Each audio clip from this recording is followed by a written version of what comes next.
Guys, panoorin nyo itong dalawang motor sumasayaw dito sa gitna ng kalsada. Grabe oh. Paano kaya ito nangyari? Daming naantala tuloy sa dalawang motor na to. Hindi nila mapigilan guys. Paano kaya ito nangyari? Automatic yata itong isang motor. Yung isa manual. Hindi talaga humihinto oh. Dapat yung manual huminto na yan kasi nag-clutch yan.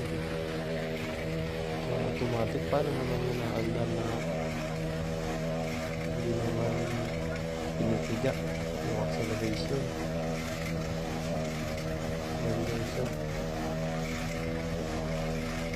Grabe yung puso ko. Hindi talaga humihinto. Dalawa na yung umaawat oh.